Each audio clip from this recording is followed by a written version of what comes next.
Breno. Bom dia, Breno. Tudo bem? Bom dia, Leonardo. Bom dia, Daphne. Bom dia a todos e todas que nos acompanham. Obrigado aí pela cooperação de sempre aqui. Você já chega com a saudação do Oreval dizendo Breno, o demolidor de fascistas. Então é isso. Gente, bom dia para vocês. Vamos em frente. Valeu. Abração. Falando em demolidor de fascista, acabei de ver agora. Não, Léo, se você quiser, era só que eu queria botar isso aqui na tela, ó, que eu achei tão bonitinho. Então, deixa eu só ver. Eu não sei se vai aparecer aqui. Eu tenho que tirar isso aqui primeiro. Vou parar a minha. Opa, agora dá para colocar. Pode colocar o seu aí. Ah, isso aqui, ó. Isso. Isso aí. E o Breno... A charge do Nando. O livro do Breno é conhecimento histórico.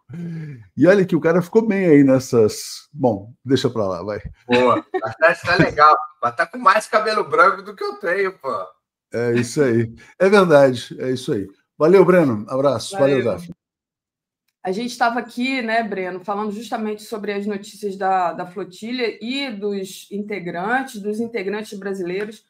Eu acho que é muito preocupante ter brasileiros, parlamentares, inclusive, lá aprisionados. A gente precisa cobrar, digamos assim, saber notícia dessas pessoas, que essas pessoas voltem para o nosso país, né? Queria saber como é que você está vendo aí essa movimentação, essa falta de notícias, enfim.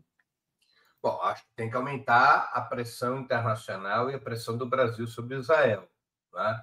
O Itamaraty há alguns dias se pronunciou, mas eu creio que a gravidade do assunto deveria levar o presidente da República, o presidente Lula, a se pronunciar a esse respeito. O presidente Lula ainda não se pronunciou a esse respeito. Eu acho que a voz dele dá maior visibilidade e potência ao tema, tá? Espero que isso venha acontecer nas próximas horas, que o presidente Lula se manifeste claramente pela libertação imediata dos brasileiros e dos demais ativistas ilegalmente detidos por Israel. É necessário criar a máxima pressão internacional possível em torno desse tema. Israel não apenas deteve ilegalmente os ativistas, como há informações bastante sólidas de maus tratos e até mesmo de humilhações e torturas, né? Exatamente. Você acha que a declaração da Gleisi Hoffmann, digamos assim, de alguma forma é sinal que há uma preocupação do governo e que, por enquanto, ainda está tentando se agir nos bastidores? Porque, claro, que quando ela se posiciona, ela está falando um pouco também pelo presidente Lula, creio eu. Não sei como é que você enxerga isso. Deixa eu colocar aqui na tela a matéria da Gleisi. Certamente a ministra Gleisi Hoffmann fala em nome do governo, mas eu creio que a gravidade do tema obrigaria a um pronunciamento do próprio presidente da República. Ou seja, é um tema que tem transcendência internacional. Milhões de pessoas foram às ruas nos últimos dias, entre outros temas, pela libertação dos ativistas da flotilha Global Sumud. E creio que o patamar de pressão do Brasil não pode ficar no nível ministerial. Ele tem que ir para o nível presidencial. Ou seja, é necessário transformar isso numa questão de Estado. E somente quem pode fazê-lo é o presidente da República, quando ele se pronuncia como chefe de Estado e governo, tá? Sem qualquer demérito para a ministra Gleisi Hoffmann, que sempre se posiciona com muita assertividade sobre a questão palestina, ou para o Itamaraty, que também, vamos dizer assim, cumpre suas funções, tá? Agora, eu creio que a situação é de extrema gravidade e demanda uma intervenção direta do presidente da República. Eu acho que isso deve ser cobrado do presidente da República. Não, de fato tem que haver uma pressão. Hoje cedo eu já postei algo a esse respeito. Eu acho que o presidente da República tem que ser cobrado sobre isso. Você diz assim, deixa eu achar aqui que eu li, mas agora eu fui procurar ali a charge do Nando Motta. Presidente Lula, com todo respeito, porque sua voz ainda não se ergueu pela libertação dos brasileiros, demais ativistas ilegalmente detidos pelo Estado genocida de Israel, entre as quais a deputada Luiziane Lins, do PT, porque o silêncio é um momento tão crucial. Você fez essa cobrança, né? E o Breno, e é normal isso de a gente não ter notícia, né, do que está exatamente acontecendo com os brasileiros, né? Veja, houve uma visita consular aos presos ontem. Há uma informação consular. Tá? Os presos estariam para receber outra visita hoje. Segundo as informações fornecidas pelo Corpo Consular Brasileiro, vinculado à Embaixada Brasileira em Israel, segundo essas informações, todos os brasileiros já teriam passado pelos procedimentos jurídicos de deportação e estariam esperando o momento da deportação. Porque como é que funciona em Israel? As pessoas que foram detidas, ilegalmente detidas, é sempre bom lembrar, sim, elas são questionadas se elas voluntariamente aceitam sua deportação. Se elas dizem sim, elas são encaminhadas à deportação. Tem custos e questões logísticas para essa deportação. Essa deportação ela é bancada pelos países de origem das pessoas deportadas em situações como essa. Tá? E você tem que encaixar voos, aquela coisa toda.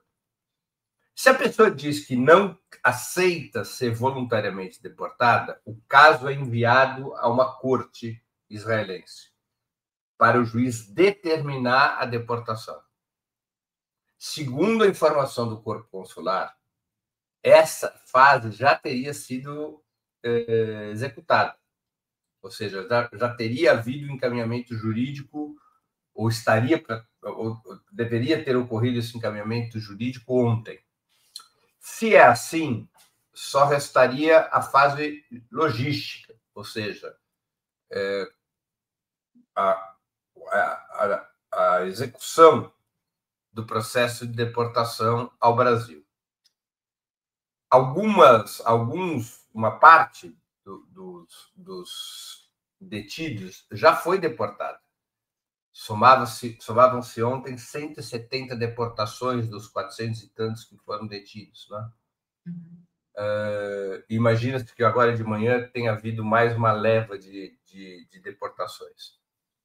Então, há informações a respeito do que está acontecendo. O Corpo Consular Brasileiro está agindo conforme determina o protocolo diplomático. Agora, é uma questão política da mais alta transcendência. Por isso que, na minha opinião, o presidente da República precisa se manifestar. Entre outras razões, porque é uma deputada, uma parlamentar brasileira aprisionada. Exato. Ilegalmente aprisionada.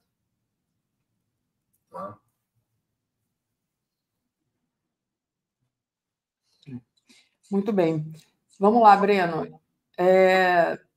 E você diz aqui também, né, sobre as manifestações ao redor do mundo, né? Queria que você falasse um pouco como é que você analisa esse papel midiático. Você falou que teve aí algo que virou uma chave, né? E por que no Brasil aí a gente fez manifestações em algumas cidades, mas ainda está um pouco, digamos assim, tímido, né? Essas manifestações, para a gente passar para um outro tema. Olha, o caso da flotilha Global Sumud, ele funcionou como um gatilho de mobilização. Nós tivemos, de fato, na sexta, no sábado e no domingo, manifestações gigantescas no mundo, manifestações gigantescas em Amsterdã, em Roma, em Barcelona, em várias cidades da Europa e nos Estados Unidos. Manifestações realmente importantes. Tá? Algumas manifestações com 250, 500 mil, 1 milhão de pessoas. A gente pode falar em milhões de pessoas que se mobilizaram nas últimas 72 ou nas últimas 96 horas, tendo como gatilho a flotilha Global Sumud. Por essa razão também, retornando um pouco à pergunta anterior, é que eu acho que o presidente da República deveria se manifestar. Não é? Não se trata somente de encaminhar a libertação dos brasileiros, se trata de estabelecer uma denúncia permanente e firme contra o Estado de Israel, como o presidente da República fez em outros momentos. Neste momento em que o mundo se levanta contra o sequestro dos ativistas da flotilha Sumud, a voz do presidente Lula precisa ser ouvida. Tá? Então, também, por esta razão política, eu acredito que o presidente da República deva falar. Pois então, retornando aqui, esse tema da solidariedade aos ativistas da flotilha Sumud funcionou como um gatilho. É uma estratégia inteligente. Todo mundo sabe, até as pedras sabe, que a flotilha jamais conseguiria chegar em Gaza. Nunca houve a possibilidade da flotilha chegar em Gaza. Não se tratava de ajuda humanitária pura e tão somente. Não se tratava principalmente de ajuda humanitária. Se tratava de desmascarar o regime sionista e demonstrar que o regime sionista é violento contra os pacíficos, que o regime sionista rechaça a ajuda humanitária ao povo palestino que está sendo massacrado pelo exército sionista em Gaza. Tá? Se trata de uma operação humanitária que tem um objetivo político, que é colocar nu o regime sionista.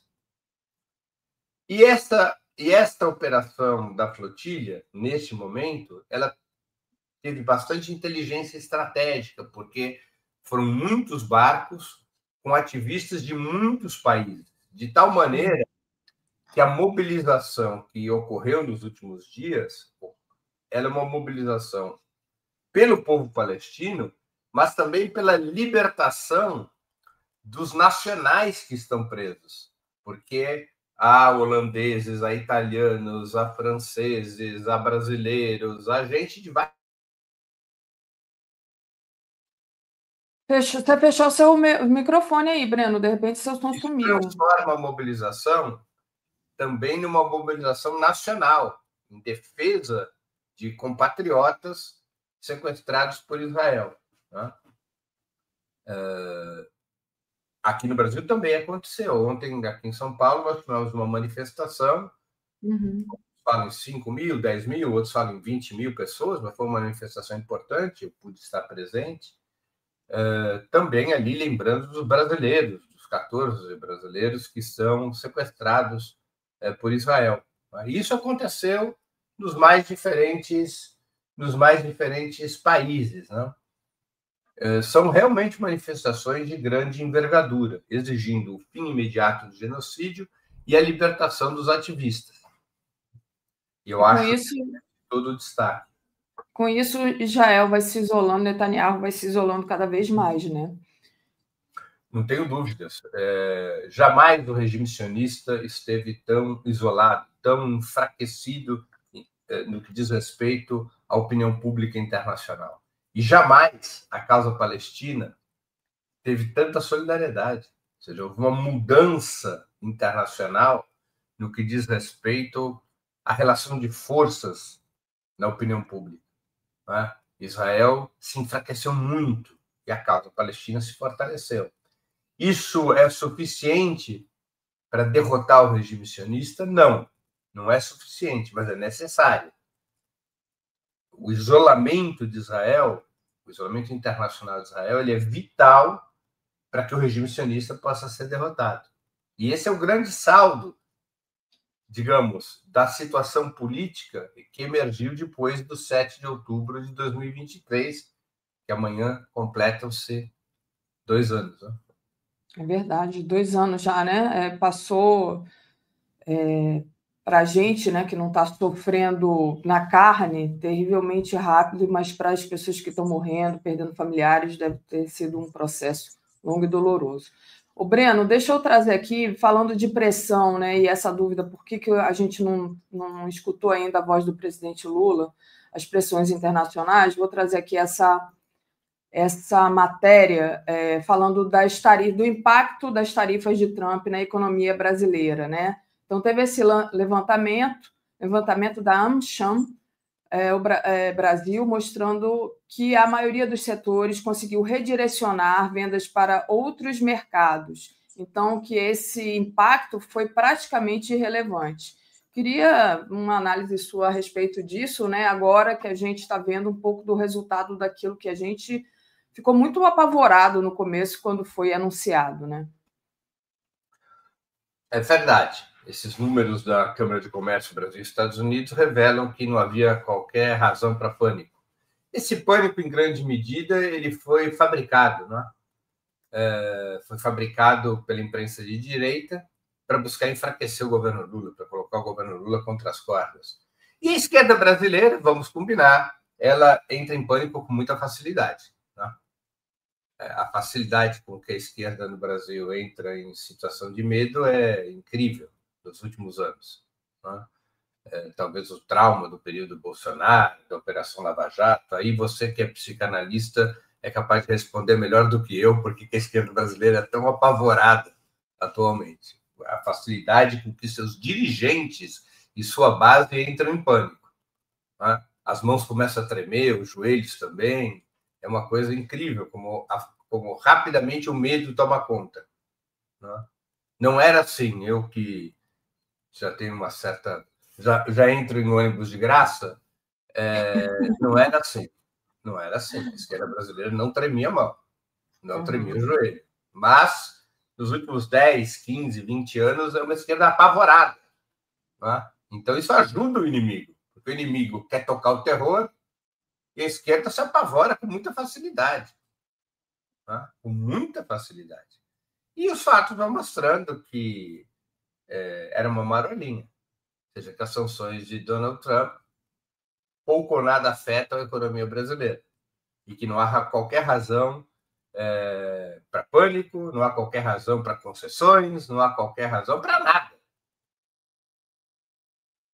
né? Que é possível se manter numa posição firme e tranquila, porque o Brasil é um país suficientemente forte para enfrentar sanções desse tipo. Provavelmente porque a esquerda mudou de posição quando ascende ao governo, né? E, enfim, então ela sai dessa posição de contestadora, de lutadora, para ocupar a posição de quem está querendo estar ali numa posição de ser derrubada, né? Mas isso aí é um argumento, uma discussão para um outro programa lá, o Papo Curvo, onde a gente fala de psicanálise e de posições. Mas você quer completar alguma coisa? Não, é um caso realmente psicanalítico, porque você tem várias forças de esquerda ao longo da história que chegaram ao governo e não se apavoraram. O caso brasileiro é um caso de estudo psicanalítico. Eu não consigo encontrar uma resposta. Eu acho que é até interessante você comentar isso, né? A posição do presidente Petro, a posição da presidenta Cláudia do México, que estão aí firmes e fortes, mas o presidente Lula também está firme e forte, de vez em quando ele levanta a voz. Enfim, se você quiser comentar. Eu não estou nem avaliando a postura do presidente da República. Comparando, né? A gente pode analisar da esquerda, entendi. É na massa da esquerda como o medo passou a ser, vamos usar uma linguagem corrente, é o afeto principal, é o medo. Isso não é, você não encontra explicação só na política, tem que ter alguma outra explicação, porque nós não estamos vivendo uma situação de extremo perigo, nós não estamos vivendo uma situação militar, nós não somos Gaza, nós não somos a Venezuela, não é? Nós não somos Cuba, mas o pânico é impressionante. O pânico ele se propaga com uma facilidade de fogo na palha no interior da esquerda. Eu não consigo entender o que acontece. Realmente, não é uma provocação. Eu não consigo entender como é que a esquerda, dos seus dirigentes, a sua base, se deixam tomar pelo medo com tanta facilidade. Perfeito. E eu queria falar um pouquinho agora da posição da extrema-direita, né? A gente está vendo aí que, com a inelegibilidade do Bolsonaro, com a sua condenação judicial, a extrema-direita está enfrentando uma crise de liderança aí. Então, queria falar um pouquinho sobre isso, esse bate-cabeça da extrema-direita, da direita e da extrema-direita, Tem essa matéria aqui, Renan Filho aponta causa e profunda divisão na extrema-direita, o ministro dos Transportes afirma que os projetos especiais dos aliados de Bolsonaro se chocam e que o campo conservador sofre de Bolsonaro-dependência. Você concorda com o ministro dos Transportes, Breno? Como é que você avalia aí a questão do bate-cabeça da extrema-direita e também o posicionamento da direita, né? Fica com o governo Lula, debarca do governo, enfim. Olha, é uma situação delicada mesmo, é um momento desfavorável às forças de direita. É um momento desfavorável às forças de direita porque passou a ser um momento muito favorável ao presidente Lula. Não é? Pelo menos nessa etapa aqui, desde junho, a tendência é positiva para o governo Lula. Aumenta a popularidade, aumenta as intenções de voto no primeiro e segundo turno. O grande tema da direita, nisso o Renan Filho tem toda a razão, o grande problema da direita é Bolsonaro. Ou seja, é a relação com Bolsonaro. A direita não tem votos em Bolsonaro.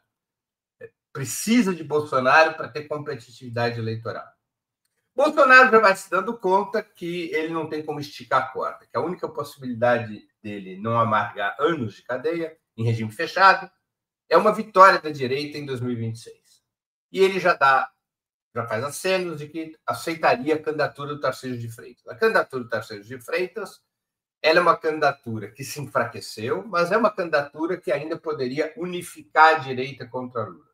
É verdade que, com o crescimento da popularidade do governo Lula, setores da centro-direita, que eram Tarcísio desde criancinha, agora eles já começam a balançar e dizer, bem, não é bem assim, quem sabe, talvez, vamos ficando no governo Lula, vamos ver o que acontece, ou seja, aquele ímpeto de lançar a candidatura do Tarcísio de Freitas, esse ímpeto se enfraqueceu. Mas, de toda maneira, Bolsonaro já dá sinais de que aceitaria a candidatura do Tarcísio, e a candidatura do Tarcísio é a única candidatura que poderia unificar uma frente ampla conservadora, da centro-direita até a extrema-direita bolsonarista.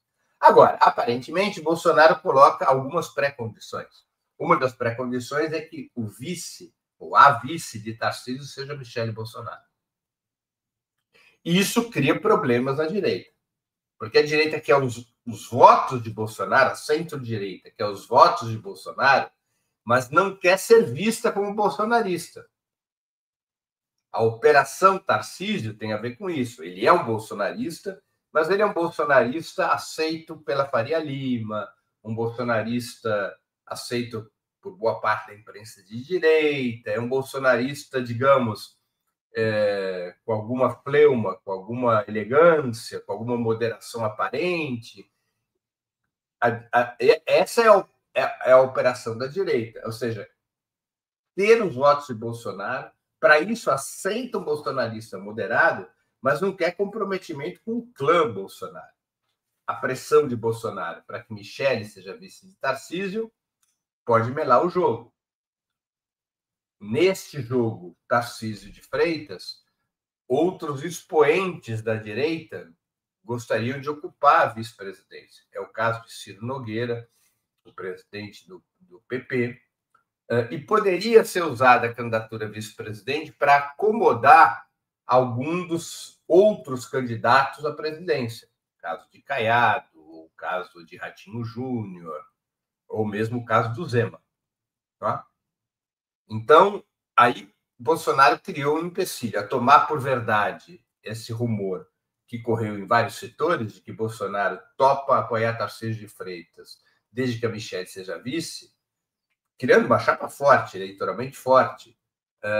Isso cria embaraços num acordo na direita. Tá? Então, a direita está pressionada por dois fatores negativos nesse momento. O crescimento de popularidade do governo Lula é um fator, e o outro fator, as exigências de Jair Bolsonaro em relação à composição da chapa. Tá? São dois fatores de desagregação. Isso significa dizer que a direita foi à lona? Não, não nos iludamos. Mesmo no melhor momento dos governos petistas, que foi 2010, com Lula saindo do governo com 87% de aprovação, ainda assim teve segundo turno, e foi um segundo turno entre Dilma e José Serra, um segundo turno renhido, difícil. Tá? Não foi uma facilidade, nunca é uma facilidade. Então, as pessoas não devem embarcar na euforia. O cenário hoje é melhor do que o cenário pré-julho, mas é um cenário instável e um cenário que precisa, portanto, ser consolidado até 2026. E ainda temos quase exatamente um ano até as eleições de outubro do próximo ano. Né? Um ano num mundo em turbulência, em que muitas variáveis não são controladas e muitos riscos estão no horizonte. Então, não é uma situação simples, mas é um momento político melhor para a esquerda e pior para a direita, em que a direita efetivamente enfrenta contradições internas, e essas contradições são mais graves agora do que eram há 1 mês, 2 meses ou 3 meses atrás. Tá? Então, eu considero que nós estamos vivendo um momento político mais positivo para a esquerda e para o governo. Um momento no qual é possível avançar. Não, é um momento no qual se pode passar da defensiva à ofensiva. E eu vejo que o governo estuda alguns passos ofensivos, com a cautela que é peculiar ao presidente Lula. O presidente Lula, eu vou usar aqui a enésima vez a mesma imagem. O presidente Lula não é amigo de times ofensivos, ele é amigo de times defensivos. Ele opera com uma lógica defensiva, da sua característica, da sua personalidade política. Tá? Ele é cauteloso. Uso mais uma vez aquela imagem. Ele é o Tite, ele não é o Tele Santana. Tá? Ou seja, ele pensa a política como contra-ataque, como uma defesa bem fechada lá atrás, para evitar volume de jogo do adversário, para proteger o gol, e marcando em contra-ataque, buscando marcar gols em contra-ataque. Essa é a cabeça política do presidente da República. Mas alguns passos ofensivos estão sendo ensaiados. 2 deles já circulam pela mídia. Primeiro, apresentar ao parlamento um projeto que acabe com a escala 6x1. É um passo bastante relevante. O segundo, estabelecer uma política que permita a tarifa zero no transporte público em todo o país. Então, são 2 projetos que estão sendo trabalhados dentro do governo e que refletem o momento positivo que vive o governo, ou seja, é um momento em que a esquerda pode avançar. Tá? Não esperemos grandes ofensivas. Serão ofensivas cautelosas, controladas, negociadas, como é próprio do esquema de jogo montado pelo presidente Lula. Perfeito. Eu quero voltar a falar sobre essas possíveis aprovações, também falar da aprovação do imposto, da taxação do imposto de renda, né? Quero falar sobre isso, mas antes eu vou agradecer aqui a Lia. Esta noite sonhei que o Breno matava o chefe do jogo do bicho dentro da casa onde eu estava hospedado. Olha aí, ó. Breno, herói dos sonhos de Lia Oliveira, também nosso internauta. Eu matava o chefe do jogo do bicho, e o que aconteceu em seguida? Eu quero saber o resto do sonho. Se eu era preso, morto. Gilberto Cruvinel. Breno, qual é a melhor estratégia para ganhar o governo de São Paulo? Lançar o cavalo de Troia Alckmin para ganhar o eleitor paulista conservador?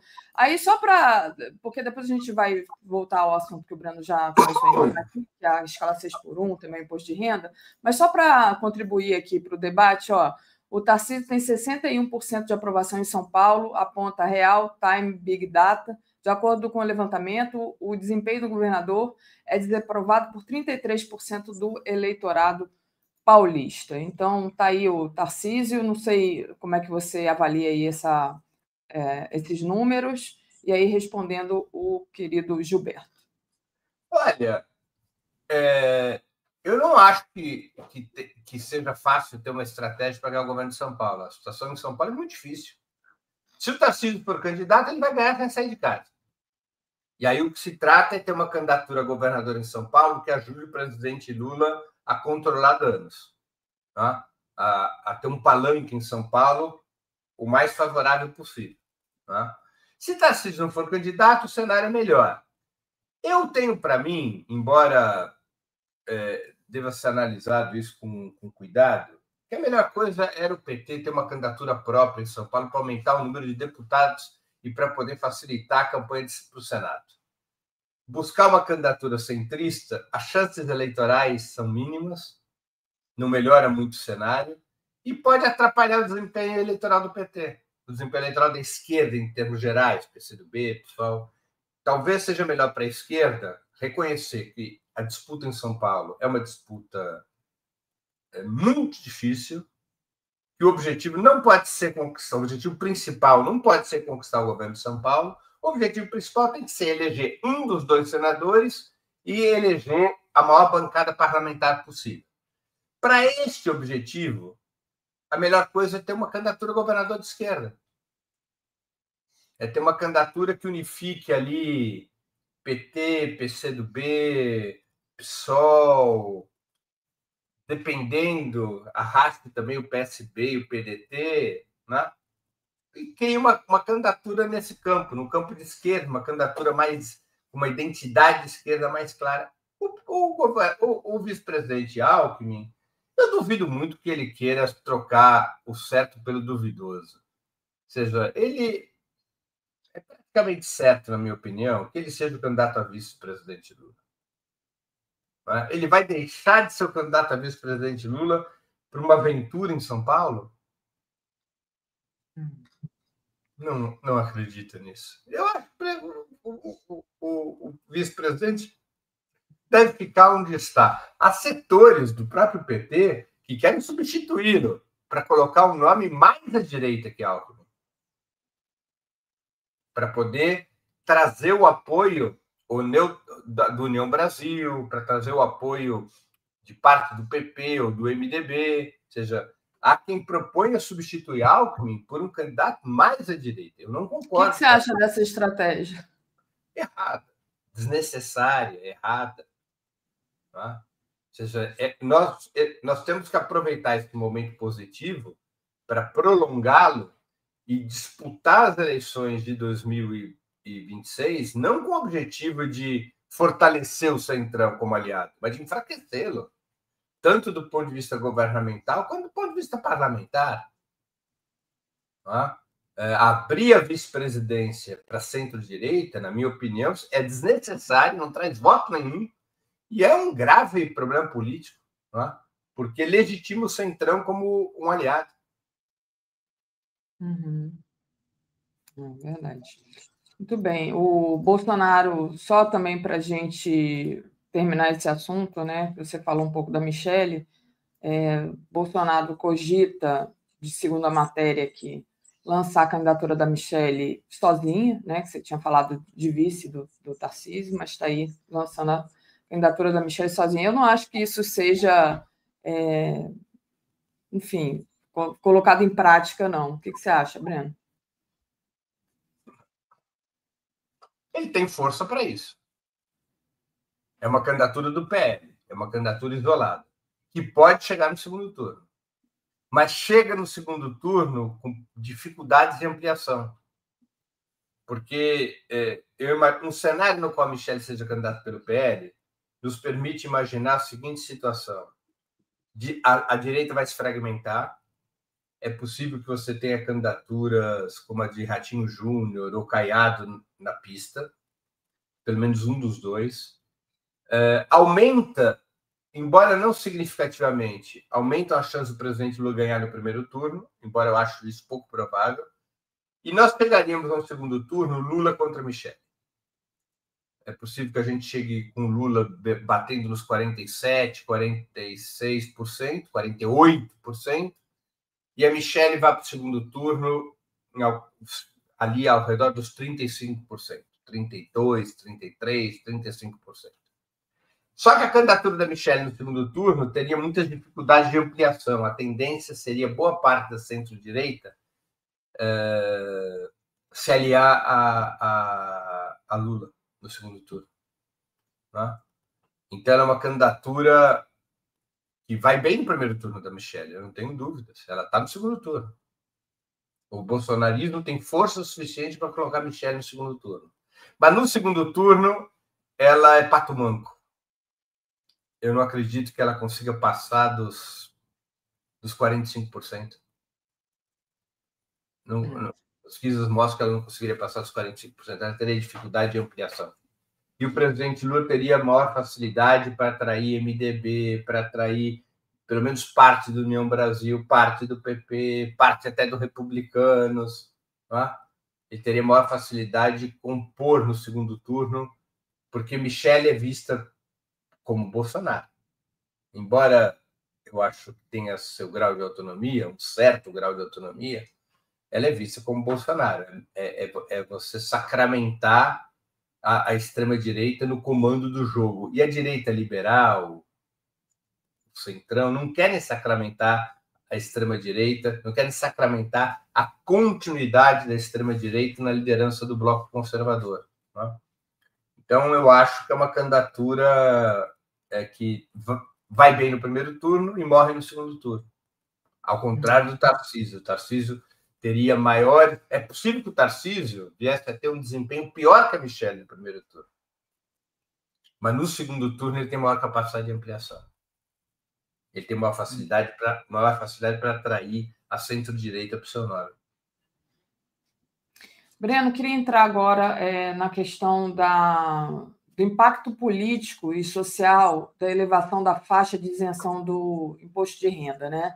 Acho que a gente não chegou a comentar sobre isso aqui na semana passada, não sei se você já comentou em algum programa que participou aqui, mas queria saber a sua avaliação, como é que você avalia esse impacto, né? E como é que isso também prova que, através de resultado aí de pautas que são pautas que foram propostas até na campanha, que são pautas populares, como é que isso também fortalece o governo e qual é a importância disso, enfim, dessa luta, digamos assim, aproveitando que o governo está nesse bons ventos de agora. Olha, Daphne, houve uma troca de agenda. Né? Sim. O governo se arrastou durante um ano ao redor da agenda do ajuste fiscal, que é uma agenda extremamente impopular. Ela pode ali ter certa simpatia na Faria Lima, mas o povão escuta a palavra ajuste fiscal e entende que é pau na moleira, ou seja, é perda de direitos, é perda de benefícios, né? É transferência dos fundos públicos para os ricos contra os pobres. É essa a compreensão do que é ajuste fiscal.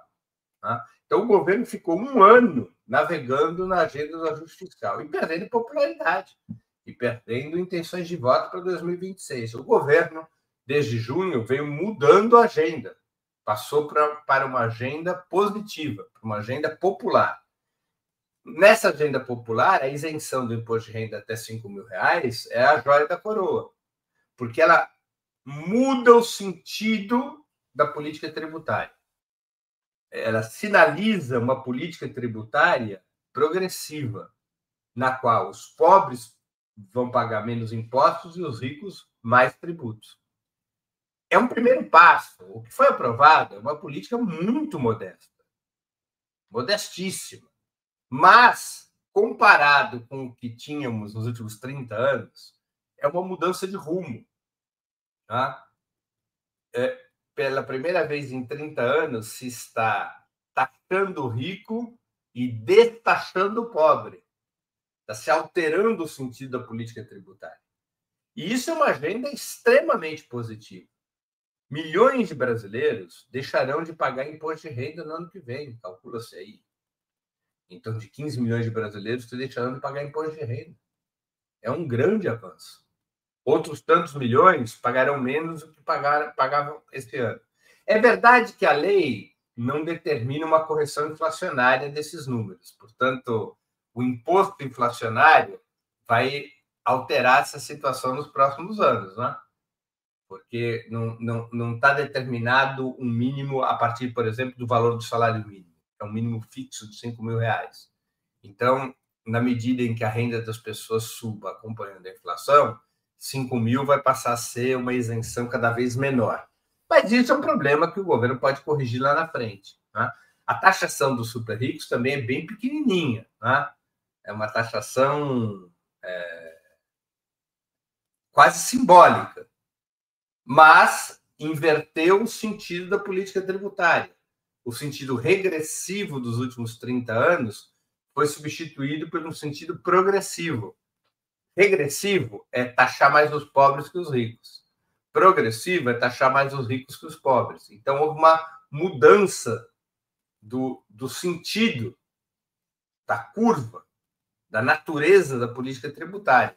E isso não só é correto, na minha opinião, do ponto de vista econômico, porque libera recursos para que os mais pobres consumam mais, isso expande a demanda, ao expandir a demanda, expande o ritmo de crescimento da economia, gera mais empregos, mais renda, além de ser economicamente adequado, pelo menos a curto e médio prazo, do ponto de vista político, dialoga com as bases populares que elegeram o presidente Lula em 2022, permite recuperar não apenas o apoio das camadas mais pobres, aquelas que ganham menos de 2 salários mínimos, mas permite uma entrada no público que ganha de 2 a 5 salários mínimos, que é um setor social que estava mais na oposição do que apoiando o governo. Tá? Então, eu acredito que é uma medida que muda a agenda do governo. Tá? Muda a agenda do governo. Isso precisa ser reforçado. Tarifa zero, fim da escala 6x1, são medidas que reforçam essa agenda distributivista, essa agenda positiva, tá? Abandonando a agenda do ajuste fiscal, que é um terror. Tá? É um tiro no pé com uma bazuca. E deixa eu agradecer aqui a Lia, né, que eu acho que continuou falando do sonho. Ninguém ouviu os pipocos dentro ou fora de casa, mas houve recomendação de não sair à rua aquela noite. Mas eu achei que podia sair, mas acatei. Obrigada aqui, Lia, pela colaboração sempre. E, bom, e aí a questão da escala 6x1, né, já que mudou um pouco a pauta, o governo pode sim propor essa questão, mas precisa, eu acho que também precisa de, digamos assim, de manifestação popular, assim como aquela manifestação do dia 21 foi que antecedeu enfim, de barrar a PEC da blindagem. Eu acho que a gente poderia trabalhar também com a força das manifestações populares para ajudar a encaminhar essa pauta da 6x1, contra a escala 6x1, né? Enfim. Olha, eu acho que sim, mas é necessário que o governo esteja disposto a seguir por esse caminho. Veja, as manifestações que nós tivemos há 2 domingos atrás, contra a PEC da blindagem, contra a lei da anistia, e que acabou certamente ajudando a aprovar a isenção do imposto de renda, foram manifestações defensivas. O que são manifestações defensivas? São uma reação a algo negativo que o parlamento aprovou ou poderia vir a aprovar. Então, a PEC da bandidagem provocou uma reação na sociedade. Foi vista como um absurdo. E aí, centenas de milhares de pessoas foram às ruas. Outra coisa, na minha opinião, mais complicada é você ter manifestações positivas, ou seja, manifestações por algo. Isso exige uma construção muito mais refinada, porque não é a indignação que levará as pessoas às ruas. Aí o que leva as pessoas nas ruas é a esperança, é a possibilidade de mudar para melhor. Né? Não é mais complexo construir manifestações desse tipo. E precisa haver uma decisão do governo. Veja, nós vivemos um regime presidencialista. Quem tem capacidade de mobilizar, a maior capacidade de mobilização não está nos partidos, não está nos sindicatos, não está nos movimentos populares. Partidos, sindicatos e movimentos populares, hoje no Brasil, eles são capazes de colocar nas ruas, no país inteiro, 100 mil, 200 mil pessoas, somando todas as cidades. Considerando que em São Paulo vão umas 20 mil e no resto do país umas 80 mil. Tá? É isso que é a capacidade real. Hoje. Pode mudar, mas hoje essa é a capacidade. Para você vitaminar essa capacidade de mobilização, é necessário que o presidente da República assuma a liderança dessas mobilizações. É necessário que o presidente da República convoque essas mobilizações, como faz Gustavo Petro na Colômbia, como historicamente Chávez e Maduro fazem na Venezuela, como Evo Morales fazia na Bolívia, como Cristina Kirchner atua na Argentina. Ou seja, o presidente da República tem que assumir a liderança da nação e convocar essas mobilizações, estar presente nas mobilizações.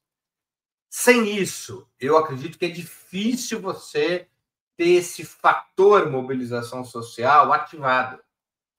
Os partidos, sindicatos e movimentos não têm essa capacidade hoje.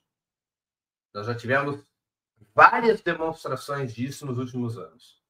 Eles têm uma capacidade limitada de mobilização. Pode crescer? Pode. De uma hora para outra? Não. Não pode. Tá? A capacidade de mobilização está concentrada no presidente da República. Agora, o presidente da República incorporará à sua estratégia a mobilização popular? Essa é a questão. Na estratégia pela qual o governo se conduz, o elemento mobilização popular, pelo menos pelo que podemos analisar nos últimos anos, esse elemento mobilização popular não ocupa um lugar central. Não há uma aposta nisso. É diferente a maneira como atua o governo Lula de como atua o governo Gustavo Petro na Colômbia, por exemplo. A mobilização popular não é um elemento de primeiro plano na estratégia do governo. Não é um elemento de primeiro plano. Deveria passar a ser, na minha opinião, sim. Mas eu não sou ninguém na fila do pão. Quem tem que decidir isso é o governo, o presidente da República. Há sinais de que poderia haver essa mudança? Algum sinal há, se a gente quiser ser otimista. Mas não vejo ainda uma decisão de colocar a mobilização popular no primeiro plano. Bom, eu acredito que o presidente da República jogará suas fichas para a disputa eleitoral do ano que vem. A Rosângela diz aqui, boa fala, Breno. Genuíno também falou algo assim nesse sentido, ir às ruas pelas utopias. Muito bem. Deixa eu trazer aqui outros comentários. Virgínia Vanderlinden disse, Brasil de fato diz que Brasil zerou a exportação de petróleo para Israel. Será? Eu não vi nesse sentido, não sei se o Breno está mais, enfim, sabendo mais do que eu não vi isso, não. Que o Brasil zerou a exportação de petróleo para Israel. Aqui, a matéria do Brasil de fato, se eu não me engano, é uma matéria do Opera Mundi. De fato, a exportação de petróleo do Brasil para Israel, que havia crescido 51% em 2024, zerou em 2025. A exportação direta, seja da Petrobras, seja das demais companhias petrolíferas que exploram petróleo do Brasil. Se você for no registro estatístico do Ministério da Indústria e Comércio, está zerada a exportação de petróleo para Israel. Agora, há a possibilidade de triangulação. Essa possibilidade de triangulação não consta das estatísticas. O que é a possibilidade de triangulação? Por exemplo, uma empresa petrolífera, a própria Petrobras, inclusive, exportar petróleo para uma empresa italiana. E essa empresa italiana exportar para Israel. Essa triangulação não está nas estatísticas. Por exemplo, não há controle sobre essas estatísticas. Há um levantamento de lideranças petroleiras, ou pelo menos de uma liderança petroleira, porque eu vi um artigo de uma liderança, em que ele apresenta dados de que estaria acontecendo isso, ou seja, exatamente haveria exportação de petróleo para uma empresa italiana e essa empresa italiana estaria exportando para Israel. É necessário averiguar. Agora, a exportação direta foi zerada em 2025. Perfeito. Queria trazer aqui um outro assunto, já lendo aqui a comentário do nosso querido Gilberto. Breno, Emmanuel Macron deveria fazer um cursinho rápido de política com Lula para aprender a governar em minoria. E aí eu coloco aqui a matéria do do 247, falando da França, né? O governo francês renuncia poucas horas após ser nomeado, aprofundando a crise política. A rápida renúncia foi inesperada e sem precedentes e marcou outro grande aprofundamento da crise política da França. Breno, o que está acontecendo lá? Emmanuel Macron tem que pedir para sair? Como é que... Veja, o que está acontecendo é assim. Macron, com a sua popularidade em queda no ano passado, precipitou a dissolução do parlamento e a convocação de eleições, acreditando que poderia fazer com que o bloco político que o sustenta, que é um bloco centrista, vencesse as eleições. Mas ele perdeu as eleições. Quem cresceu nas eleições parlamentares foram, de um lado, a extrema-direita, liderada por Marine Le Pen, e, de outro lado, a esquerda, liderada por Jean-Luc Mélenchon, a França insubmissa. O centro se esvaziou. Macron perdeu a eleição.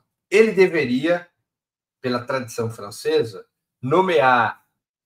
deveria ter nomeado um representante da França insubmissa, que foi a grande vitoriosa nas eleições, para o cargo de primeiro-ministro. Ele não o fez, porque ele não queria ter um governo que na França chama-se um governo de coabitação, que é quando o presidente da República é de uma orientação política ideológica e o governo é de outra orientação política ideológica.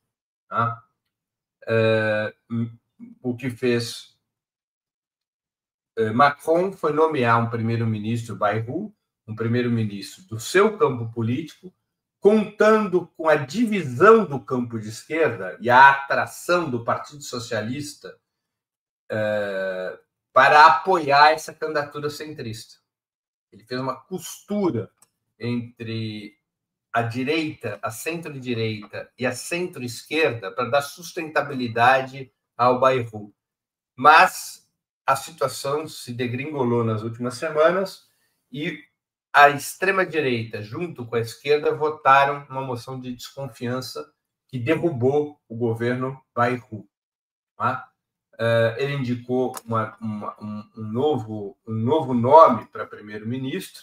Tá? Ele indicou, agora no início de setembro, ele tinha indicado, dia 9 de setembro, ele tinha indicado o Sébastien Lecornu para ser primeiro-ministro, que não conseguiu formar governo, porque a extrema-direita, junto com a esquerda, bloqueiam a formação de governo. Isso estabelece uma crise no país. Qual é a saída para essa crise?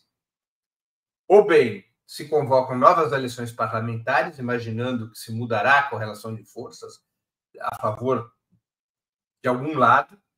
Né? Hoje, a França está dividida em 3 blocos, não há solução de governabilidade possível. Né? Ou bem, então, se antecipa as eleições parlamentares. Pela lei francesa, Macron já pode fazer isso, porque tem que dar um ano de intervalo entre a dissolução do parlamento. Quando o presidente da República dissolve o parlamento, ele precisa de um ano de intervalo, ele não pode fazer isso a hora que quer. Ou bem, então, se dissolve o parlamento, se convocam eleições antecipadas, ou bem, o Macron renuncia e se faz eleição antecipada no presidente da República. Tá? Não há comparação possível com o Brasil, nosso querido Cruvinel. Por quê? Porque a França é um regime semipresidencialista. Quem compõe o governo, o presidente indica o primeiro-ministro, mas quem elege o primeiro-ministro é o parlamento. Tá? Não existe como driblar essa situação. Você precisa ter maioria, você não tem como fugir dessa situação.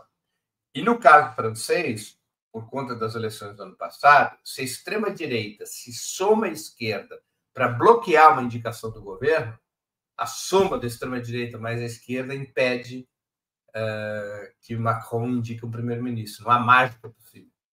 Tá? Não há mágica possível. Tá? Além do mais, eu espero que nós devemos ter claro, Macron é um homem de direita. Tá? Ele não é um homem de esquerda. Nós não devemos... Quem é de esquerda não deve torcer pelo Macron. Quem é de esquerda deve torcer para que o Macron se arrebente. Que os governos indicados por Macron deem errado. Quebrem a cara. Porque o Macron é um homem de direita. Não? O cenário é um cenário que tende a levar a uma polarização entre a França insubmissa e a extrema-direita. Hoje por hoje, eu acho que nós caminhamos para ter um segundo turno nas eleições presidenciais de 2027 entre Jean-Luc Mélenchon e, do lado da extrema-direita, deveria ser Marine Le Pen. Marine Le Pen está impugnada por um tribunal que a condenou por supostos crimes de corrupção. Mas a extrema-direita vai indicar um outro nome. Essa vai ser a disputa na França. Tá? A França insubmissa não tem um perfil ideológico como o da social-democracia europeia. A França insubmissa é uma força política mais radical, é uma força política mais à esquerda. Tá? E isso é uma novidade na Europa. Ou seja, que você volte a ter na Europa uma esquerda anticapitalista, uma esquerda antineoliberal, que nos últimos 30 anos praticamente desapareceu. A social-democracia europeia está toda no bolso do neoliberalismo, né? Sem exceção. Né? Os partidos comunistas perderam muita força depois do fim da União Soviética. Então, na França, você tem uma formação política que é a França insubmissa, que tem uma expectativa, carrega uma expectativa de renascimento de uma esquerda anticapitalista. E eu acho que o segundo turno, a disputa eleitoral central das eleições de 2027, o segundo turno das eleições de 2027, acabará sendo entre uma candidatura da França insubmissa, Jean-Luc Mélenchon, contra uma candidatura da extrema-direita. Muito bem, a gente já chegou aqui no nosso limite de horário. Só agradecer ao Hussein e o Brasil deve enquadrar o sionismo como racismo? Pergunta ele aqui, fazendo, enfim. Branca Jandira falou tudo, Breno, sobre o pânico da esquerda, é a melhor frase que eu ouvi hoje. Você devia estar no governo, disse ela. E já trago aqui a programação do que vai acontecer no Opera Mundi essa semana. Então, lá no Opera Mundi, vocês acompanham hoje, segunda-feira, às 11 horas, Cláudia de la Cruz, política socialista estadunidense. Ela foi candidata a presidente dos Estados Unidos no ano passado pelo Partido pelo Socialismo e pela Libertação, que é um partido, embora tenha um nome parecido com o PSOL, ele é um partido marxista-leninista, vamos dizer. Ela é uma liderança muito importante desse partido e esse partido tem um papel muito importante na oposição a Donald Trump. Né? Então, essa é a Cláudia de la Cruz. O Bruno Huberman é o principal liderança uma das principais lideranças do Vozes Judaicas pela Libertação, do VJL, é um judeu antisionista e é o nosso entrevistado nos 2 anos do 7 de outubro de 2023, nos 2 anos do ataque do Hamas contra Israel. Né? Amanhã com ele. Bob Fernandes, jornalista que todo mundo conhece, nossa conversa vai ser sobre as operações da CIA no Brasil. Né? O Diógenes Breda é um especialista no tema das terras raras. A conversa com ele vai ser sobre esse tema das terras raras. O Luiz Eduardo Soares é um antropólogo muito vinculado aos temas da segurança pública e será sobre segurança pública nossa agenda com ele. Muito bem, Breno. Então, desejo uma ótima semana. Amanhã ainda não está pronto o card, quer dizer, na verdade, eu ainda passei para você. Eu amanhã às 17 horas no meu programa de análise vou falar sobre o plano Trump-Netanyahu para a Palestina. Né? Os 2 anos do ataque do Hamas a Israel. Muito bem, faltou exatamente aprofundar esse tema. Então, amanhã às 17, é isso? Amanhã às 17 horas. Amanhã, dia 7 de outubro, às 17 horas. Obrigada, Breno. Bom dia, boa semana para você. Para você também, Daphne, para todos e todas que nos acompanham. Tchau. Gente,